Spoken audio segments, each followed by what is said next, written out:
Let me introduce our guest this evening. Bhim Army Chief Chandrasekhar Azad is now with us.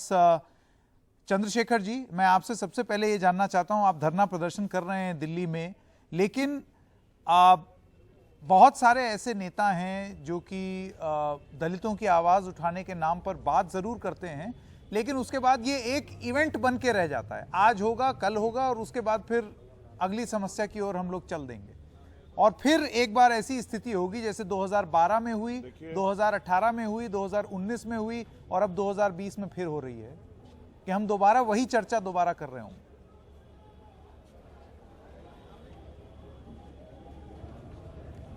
जैसे पहले हुआ है या आपसे पहले क्या होता था, इसमें मैं कुछ नहीं कहना चाहता, लेकिन अब जो हो रहा है वो आप देख रहे हैं। अब ये हो रहा है कि न्याय की मांग के लिए हम लोग सुबह से यहाँ हैं और मैं परसों भी वहाँ गया था। पहले मेरी गाड़ी रोक ली गई, मैं बस से गया, फिर मोटरसाइकिल रोक ली गई, फिर साइकिल से किस तरह से मैं पीड़िता के पास पहुंचा, ये जानने के लिए कि पीड़िता सुरक्षित है या नहीं है।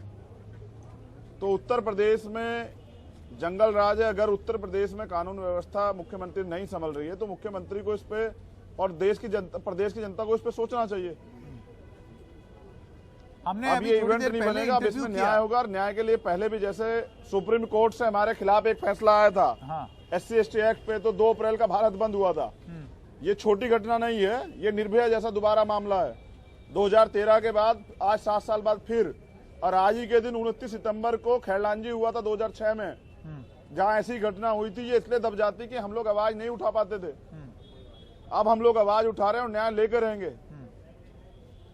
मैं आपसे ये जानना चाहता हूं, आपने शायद प्रशासन की तरफ से बयान भी सुने होंगे। उनका ये कहना है कि ये बोलना कि जीभ काट दी गई और पीठ तोड़ दी गई, ये सब गलत है, ऐसा नहीं हुआ है। और उनका ये भी कहना है कि FIR में कोई विलंब नहीं हुई, कोई देरी नहीं हुई है FIR दर्ज करने में या उचित जो धाराएं हैं उनमें FIR पंजीकृत करने में। देखिए जिनकी बात आप कर रहे हैं प्रशासन की, वो सरकार के नौकरशाही में आते हैं, सरकार के इशारे पे करेंगे, जो तनख्वाह देते हैं उन्हें। आप ये बताइए कि फिर इसकी पुष्टि क्यों नहीं हो रही है? मेडिकल रिपोर्ट में तो है, पीड़िता बोल नहीं पा रही है। परसों में गया था, वो बोल नहीं सकती है क्योंकि उसकी जीभ कटी हुई है। उसकी गले की आपने अगर फोटो देखी हो तो उसके गले पे फंदा गिरा गया था। उसकी रीढ़ की हड्डी जो है वो फ्रैक्चर है, उसकी बाजू फ्रैक्चर है, उसकी टांग फ्रैक्चर है। दरिंदों ने तो उसको मरा हुआ मान लिया था, लेकिन वो बच गई। और अगर वो मर जाती तो इस बात का खबर भी नहीं हो पाते किसने किया। 14-15 दिन हो चुके हैं। आज एक मीडिया के चैनल पे तो मुझे दुख भी है कि उसे और कुछ नहीं मिला तो उन्होंने ये चला दिया। मैं नाम नहीं लेना चाहता कि पीड़ित अपराधी जो हैं वो वाल्मीकि समाज के थे, मैं तो जाति का नाम भी नहीं ले रहा हूं, लेकिन उन्होंने ये झूठ चला दिया। झूठ काहे को?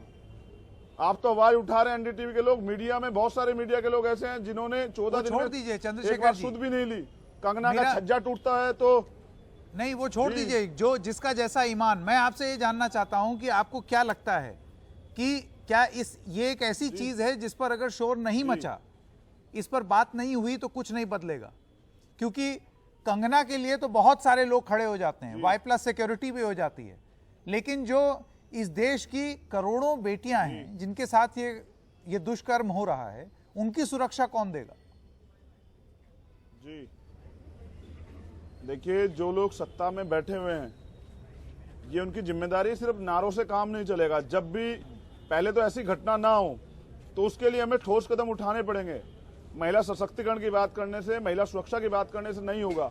आज बेटियां रात में निकलने से डरती हैं, बच्चियां खेतों में जाने से, गाँव में जाने से डरती हैं। क्यों? ये माहौल कैसे बना? क्योंकि अपराधियों को दंड देने के बजाय उनका स्वागत किया जाता है, जैसे साक्षी महाराज का हुआ। और अगर कोई पीड़िता आवाज उठाती है तो बेल पर आकर फिर अपराधी जो है उन्नाव की तरह जो है पीड़िता को पेट्रोल डीजल छिड़क के जला देते हैं। पीड़िता की गाड़ी का जो है एक्सीडेंट हो जाता है। ये प्रमाण है कि ये ठोस कार्रवाई ना होने से और सत्ता के लोगों का संरक्षण होने से अपराधियों को, लेकिन यूपी पुलिस के बारे में तो ये कहा जाता है कि अगर कोई अपराधी उनके नजर में आ जाए तो उसका तो एनकाउंटर हो जाता है। यूपी में हमने देखा है विकास दुबे पे किस तरीके से यूपी पुलिस के हिसाब से उन्होंने त्वरित कार्रवाई कर ली। तो फिर इन मामलों में क्या हो जाता है? देखिए, मैं इनकाउंटर में भरोसा नहीं रखता हूं। इनकाउंटर तो न्याय की आवाज को छिपाने के लिए होता है। कोर्ट है हमारे पास, मगर मैं जानना चाहता हूं कि डॉक्टर कफील खान पर एक भाषण देने पे एनएसए लगी थी, इन चारों पे एनएसए क्यों नहीं लगी अभी तक?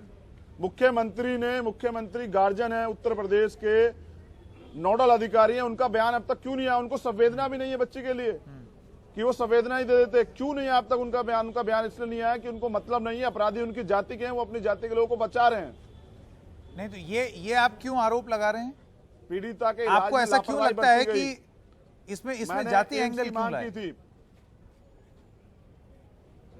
मैं इसलिए ला रहा हूं कि मुझे बताइए कि 14 दिन में भी अगर अपराधियों की गिरफ्तारी नहीं होती है, सख्त कार्रवाई नहीं होती, आप मुझे बताइए अगर 14 दिन में उसकी हालत में सुधार नहीं हो रहा था, इंप्रूवमेंट नहीं हो रहा था, उसको हायर सेंटर रेफर क्यों नहीं किया गया? मेरे जाने के बाद, मेरी मांग करने के बाद मैंने एम्स की मांग की, जहां दुनिया मैंने जानता हूं उत्तर प्रदेश में या सेंटर में अगर कोई भी मंत्री या एमएलए एमपी बीमार होता है तो एम्स जाता है, तो एम्स की जगह उसको सफदरजंग क्यों लेके आ गया? और जहां सफदरजंग के डॉक्टरों ने जिस तरह से परिवार का बदतमीजी की, परिवार के लोग कहा कि इसको किसने एडमिट करा दिया, किससे पूछ के एडमिट हुआ, बाहर निकलिए, जिस तरह से यहाँ हुआ, मैं कैसे मानूं कि यहाँ लापरवाही नहीं हुई इलाज में?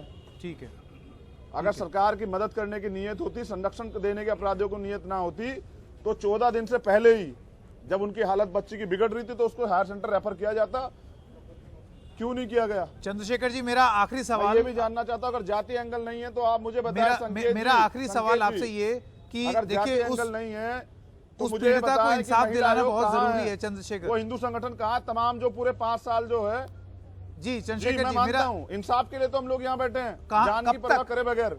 कब तक आप उसके इंसाफ के लिए लड़ेंगे? क्योंकि अक्सर ये होता है कि लोग जब छोड़ तक देते न्याय हैं। नहीं मिलेगा, जब तक न्याय नहीं मिलेगा। ठीक है, देखिए भाई, मैं छोड़ने वालों में से नहीं है, ठीक और मैंने पकड़ा इसलिए कि मैं छोड़ूंगा नहीं, और जब तक न्याय नहीं मिलेगा तब तक नहीं छोड़ूंगा। मुख्यमंत्री को चुप्पी तोड़ के अपनी बात कहनी पड़ेगी, न्याय की बात करनी पड़ेगी, हमारी मांगों को सुनना पड़ेगा। Okay. Chandrasekhar Azad, the Bhim Army Chief, thank you so much for joining us right here up front on NDTV.